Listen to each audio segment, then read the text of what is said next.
This episode was brought to you by Skillshare. The first 1,000 people to sign up using the link in the description will get their first 2 months free. There are many natural and human sources of carbon dioxide, or CO2 as it's better known. These include burning fossil fuels such as coal, natural gas, and oil. Other sources are decomposition, ocean release, and of course, all the breathing that people and animals do to stay alive. Fortunately, we have plant life that absorbs a lot of the CO2 and releases it back into the atmosphere as oxygen. Trees are the main workers in this process, and we can think of them like the lungs of the planet. But what if you woke up one day and opened the blinds and there was not a tree in sight? What would happen to the planet? That's what we intend to find out in this episode of the Infographic Show. Could humanity survive without trees? Before we answer this crazy question, let's first look at some of the cool stuff that trees do.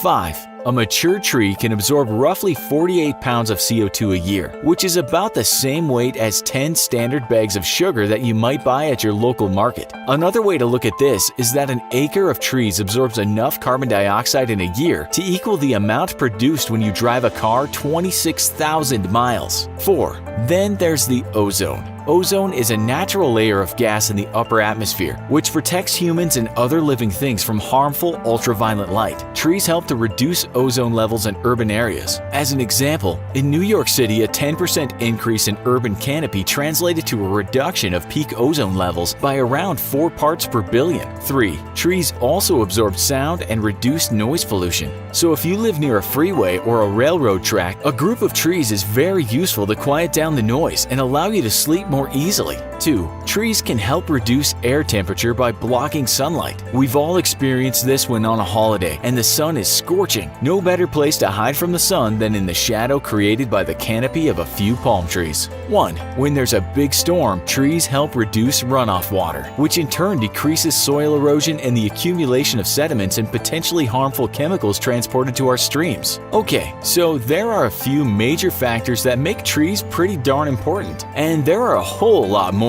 But then we're not here just to discuss what trees do. We want to know what would happen if they all disappeared. There are approximately 3 trillion trees on planet Earth, according to ResearchGate's Crowther et al. 2015 Nature Report. And these trees cover 31% of the world's land surface. For a start, the planet would look very different if all the trees were gone. Humans are cutting a lot of trees down, but it would still take decades or even hundreds of years to remove every last one. But in our imaginary scenario, let's assume by some act of God, the whole lot disappeared overnight. What would happen? The main issue would be the huge reduction in oxygen levels in the atmosphere. Oxygen makes up roughly 21% of the Earth's atmosphere, and our bodies need it to survive because it makes up as much as 65% of the human body, and it's also responsible for 90% of the body's energy. People can live for about a month without food and a week without water, but only a few minutes without oxygen. Trees produce about half the oxygen in the atmosphere. They do this through photosynthesis, which allows plants to convert energy from sun into chemical energy and later release it as oxygen. The remainder is produced in the oceans and by microscopic marine organisms called phytoplankton. So the environment would still have oxygen mixed in with the air we breathe even if all the trees were gone. But would it be enough for humans to survive? It's not an easy question to answer as it takes a fair bit of guesswork, and many online experts have differing opinions. Citable, a site that brings together information from a worldwide community of scientists, researchers, teachers, and students, has made the following calculations. If the ocean-dwelling phytoplankton provide us with half our required oxygen, then at current population levels we should be able to survive for at least 4,000 more years. So not bad, hey? However, there are many other factors to take into account, the main one being the increasing population size. Currently, there are 7.6 billion humans on the planet. The human population is projected to reach 9.8 billion in 2050 and 11.2 billion by 2100. So it's really not easy to predict what would happen with all those additional humans breathing the available oxygen. But then 4,000 years is a long way off. You would hope that by then we would have colonized Mars and worked out numerous ways to create our own atmosphere without the need for trees. Who knows?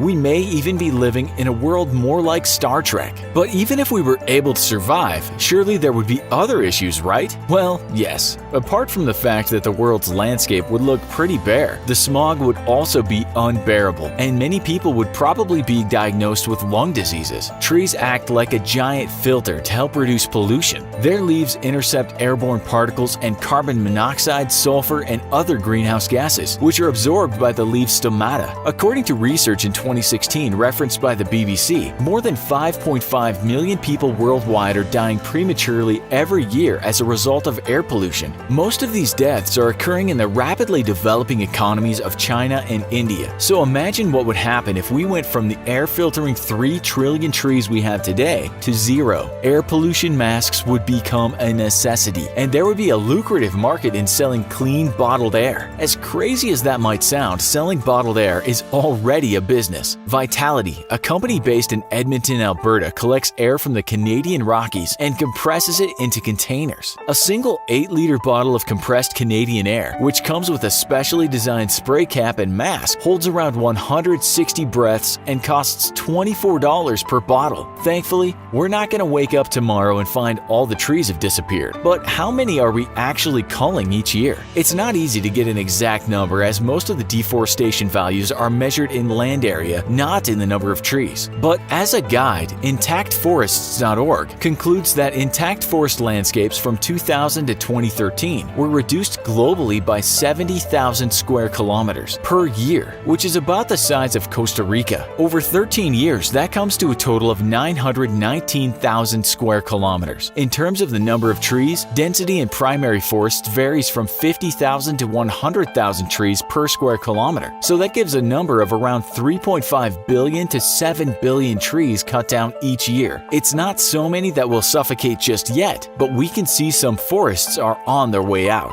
Just what would a world without trees look like?